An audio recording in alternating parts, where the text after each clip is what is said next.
তিরমিজি শরীফের 1421 নম্বর হাদিসে নবীজি আরো 4 প্রকার ভালো মৃত্যু বলছেন। কয় প্রকার? এটা আপনারা চান্স নিতে পারেন, দেখেন। ক্বালা রাসূলুল্লাহি সাল্লাল্লাহু আলাইহি ওয়াসাল্লাম মান কুতিলা দুনা মালিহি ফাহুয়া শাহীদ। নবীজি বলেন, হে আমার উম্মত, তোমার ন্যায্য সম্পদ আরেকজনে দখল করে নিতে চাই, তোমার জমিন আরেকজনে দখল করে নিতে চাই, তুমি প্রতিবাদ করতে গেলা, ফিরাইতে গেলা, তুমি বাধা দিতে গেলা, আর তারা ক্ষিপ্ত হয়ে তোমার উপর আক্রমণ করলে তোমাকে হত্যা করে ফেললো। তুমি সম্পদ রক্ষা করতে যাইয়া তোমার জীবনটা যদি চলে যায়, আমার আল্লাহ তোমাকেও শাহাদাতের মর্যাদা দিয়ে দেয়। 2 নম্বরে নবী বলেন, মান কুতিলা দুনা দীনিহি ফাহুয়া শাহীদ। কোন মুসলমান তার দ্বীন ঈমান রক্ষা করার জন্য যদি প্রতিবাদ করতে যায়, আর ওইখানে তার বুকে গুলি চালায়া যদি হত্যা করা হয়, ওই ব্যক্তিকেও আমার আল্লাহ শহীদের মর্যাদা দিয়ে দেয়।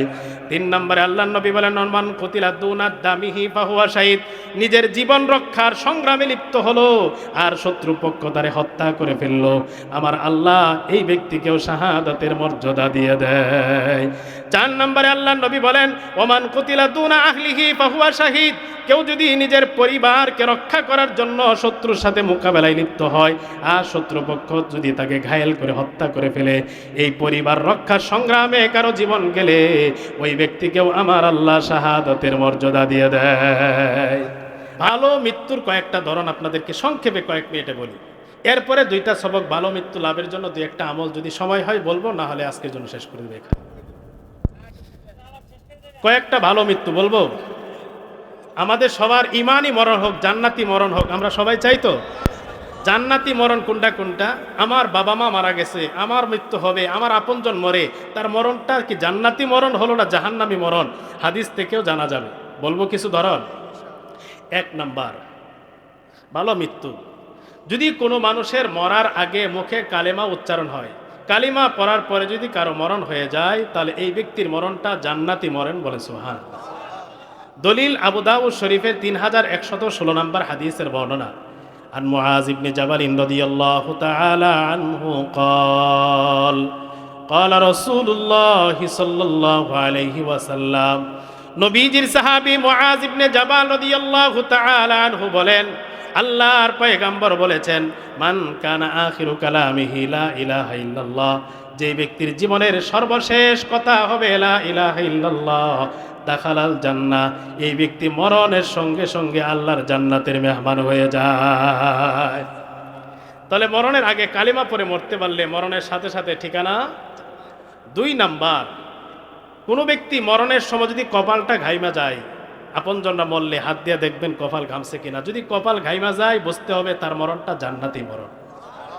দলিল নাসাই শরীফের 1818 নম্বর হাদিসের বর্ণনা। قال رسول الله صلى الله عليه وسلم মাউতুল মুমিনি বিআরাকিল জাবিন। নবীজি বলেন, একজন জান্নাতি বান্দা ইমানদারের মরণ কপালের ঘামের সাথে হয়। তাহলে মুমিন যদি মরে যায়, তার কপাল যদি ঘাইমা যায়, বুঝতে হবে তার মরণটা ইমানি মরণ, জান্নাতি মরণ। তার অর্থ এটা না কারো কপাল না গামলে সে জাহান্নামী মরণ হয়েছে, এটা না। কিন্তু জান্নাতি মরণের অনেক লক্ষণ আছে, তার মধ্যে একটা হলো কপাল গাইমা যাওয়া। বুঝে আসছে? 3 নাম্বার, কোনো মুসলমান যদি জুমার দিন অথবা জুমার রাতে মৃত্যুবরণ করে। কোন দিন বলেন? জুমার রাত, মানে শুক্রবার রাত, অর্থাৎ বৃহস্পতিবার দিবাগত রাত এবং শুক্রবার দিন, অর্থাৎ বৃহস্পতিবার সূর্য ডুবার পর থেকে শুক্রবার সূর্য ডুবার আগ পর্যন্ত এই 24 ঘন্টার মধ্যে কোনো মুসলমানের মরণ হইলে তার মরণটাও জান্নাতি মরণ হয়ে যায়। দলিল তিরমিজি শরীফের 1074 নম্বর হাদিসের বর্ণনা। قال رسول الله صلى الله عليه وسلم ما من مسلم يموت يوم الجمعة أو ليلة الجمعة। নবীজি বলেন, কোন মুসলমান নারী অথবা পুরুষ যদি জুমার দিন অথবা জুমার রাতে মৃত্যুবরণ করে, ইল্লা ওয়াকাহুল্লাহু ফিতনাতাল কবরি, ওই বান্দা বান্দিকে আমার আল্লাহ কবরের পরীক্ষা থেকে মুক্তি দিয়া দেয়। কবরের পরীক্ষায় যেই ব্যক্তি মুক্তি পেয়ে যাবে, হাসরের ময়দানে আল্লাহ মুক্ত করে দিবে। হাসরটা যার ভালো, আল্লাহর জান্নাত তার ঠিকানা হয়ে যায়। এই হলো 3টা ভালো মৃত্যু। 4 এবং 5 নাম্বার ভালো মৃত্যু একটা হাদিসে আল্লাহর নবী বলছেন, মুসলিম শরীফের 1915 নম্বর হাদিসের বর্ণনা। قال رسول الله صلى الله عليه وسلم من قتل في سبيل الله فهو شهيد। নবীজি বলেন, কোন মুসলমান, কোন বান্দা বান্দি আল্লাহর জমিনে আল্লাহর দিন কায়েম করার জন্য শত্রুর মোকাবেলায় সশস্ত্র সংগ্রাম করতে করতে জিহাদের ময়দানে শত্রুর যারা যদি নিহত হয়ে যায়, এমন ব্যক্তিকে আমার আল্লাহ শাহাদাতের মর্যাদা দিয়ে জান্নাতি বানায়া দেয়। 2 নম্বরে আল্লাহর নবী বলেন, ওমান মাতা ফি সাবিলিল্লাহি ফাহুয়া শাহীদ। আর যেই বান্দা জিহাদের উদ্দেশ্যে বাড়ি থেকে রওনা করলো, জিহাদের ময়দানে পৌঁছতে পারে নাই, রাস্তায় তার নিরাপদে মৃত্যু হয়ে গেছে, অথবা জিহাদ থেকে আল্লাহর রাস্তা থেকে ফেরার পথে রাস্তায় তার স্বাভাবিক মরণ হয়ে গেছে, আল্লাহর রাস্তায় বের হইয়া কারো যদি স্বাভাবিক মরণ হয়ে যায়, ওই বান্দাকেও আমার আল্লাহ শাহাদাতের মর্যাদা দিয়ে দেয়। আগে 3টা, এখানে 2টা, কয়টা হলো? আবু দাউদ শরীফের 3111 নম্বর হাদিসে নবী বলছেন আরো 7টা। বলেন কয়টা? 7 প্রকার শহীদি মরণ, যে শহীদি মরণ পাইলে মরার সাথে সাথে জান্নাত। ক্বালা রাসূলুল্লাহ সাল্লাল্লাহু আলাইহি ওয়াসাল্লাম মা তাউদ্দুনা শাহাদা। নবীজি বলেন, আমার সাহাবীরা, কোন ধরনের মরণকে তোমরা শাহাদাতের মরণ মনে করো? সাহাবীরা জবাব দিল, আল কাতলু ফি সাবিলিল্লাহ। জিহাদের ময়দানে কারো যদি মরণ হয়, তাহলে ওই মরণটাকে আমরা শাহাদাতের মরণ মনে করি। আল্লাহর নবী বলেন, হ্যাঁ, এটা তো অবশ্যই শাহাদাতের মরণ, তবে শোনো, আর শাহাদাতু সাবউন সিওয়াল কাতলি ফি সাবিলিল্লাহ। যুদ্ধের ময়দানে জিহাদ করতে করতে মরণ ছাড়াও এর বাহিরেও আরো 7 প্রকারের শাহাদাতের মরণ আছে। 1 নম্বরে আল্লাহর নবী বলেন, আল মাতউনু শাহীদ। মহামারীতে, করোনা ভাইরাসে আক্রান্ত হইয়া কোনো মুসলমানের যদি মরণ হয়, ওই মুসলমানকেও আমার আল্লাহ শাহাদাতের মর্যাদা দিয়ে দেয়। 2 নম্বরে আল মাবতুনু শাহীদ। পেটের পীড়ায়, ডায়রিয়াতে আক্রান্ত হয়ে কোনো মুসলমানের মরণ হইলে ওই মুসলমানকেও আল্লাহ শাহাদাতের মর্যাদা দিয়ে দেয়। 3 নম্বরে আল্লাহর নবী বলেন, ওয়াল গারিকু শাহীদ। পানিতে ডুবে, লঞ্চ ডুবিতে কোনো মুসলমানের মরণ হয়ে গেলে ওই মুসলমানকেও আমার আল্লাহ শাহাদাতের মর্যাদা দিয়ে দেন। 4 নম্বরে আল্লাহর নবী বলেন, ও সাহিবুল হাদামি শাহীদ। কোন মুসলমান দেয়াল চাপা পইরা, বিল্ডিং এর নিচে পড়ে অথবা গাছের নিচে পইরা যদি মরে যায়, এই দেয়াল চাপাই অথবা গাছের নিচে পড়ে মৃত্যুবরণকারী ব্যক্তিকেও আমার আল্লাহ শাহাদাতের মর্যাদা দিয়ে দেয়। 5 নম্বরে আল্লাহর নবী বলেন, সাহিবু জাতিল জামবি শাহীদ।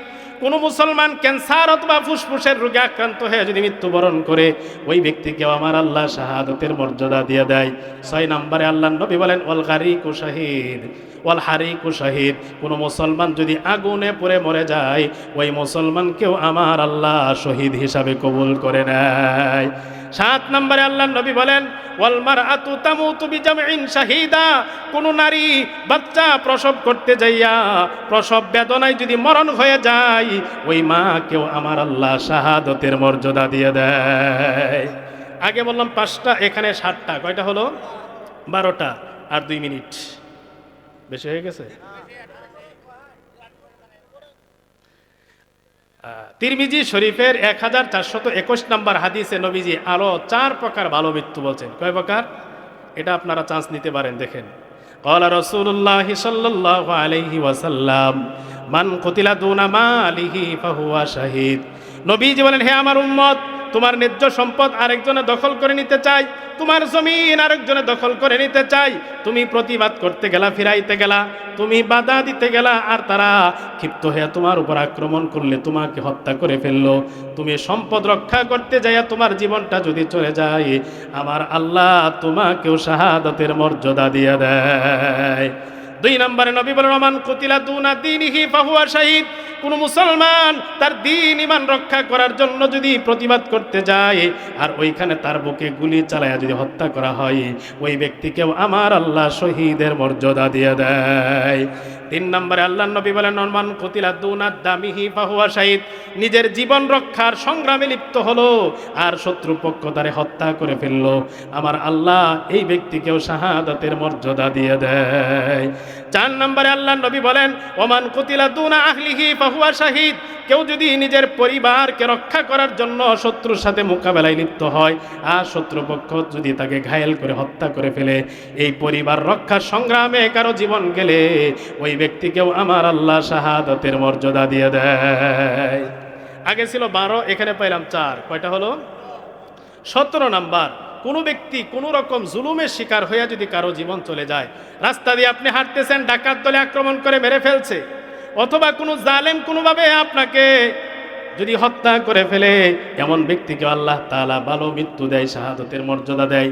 দলিল নাসাই শরীফের 4093 নম্বর হাদিসের বর্ণনা। ক্বালা রাসূলুল্লাহ সাল্লাল্লাহু আলাইহি ওয়াসাল্লাম মান কুতিলা দুনা মাজলিমাতিহি ফাহুয়া শাহীদ। কোন মুসলমান যদি জুলুমের প্রতিবাদ করতে যায়, জুলুম প্রতিহত করতে গেল, অথবা কোনো জালেমের রোষানলে পইরা যদি কোনো মুসলমানের জীবন চলে যায়, ওই মুসলমানকেও আমার আল্লাহ শহীদ হিসাবে কবুল করে নেয়। 18 নম্বর তিরমিজি শরীফের 1665 নম্বর হাদিসের বর্ণনা। ক্বালা রাসূলুল্লাহ সাল্লাল্লাহু আলাইহি ওয়াসাল্লাম রিবাতু ইয়াউমিন ফি সাবিলিল্লাহি খায়রুম মিন সিয়ামি শাহরিন ওয়া কিয়ামিহি।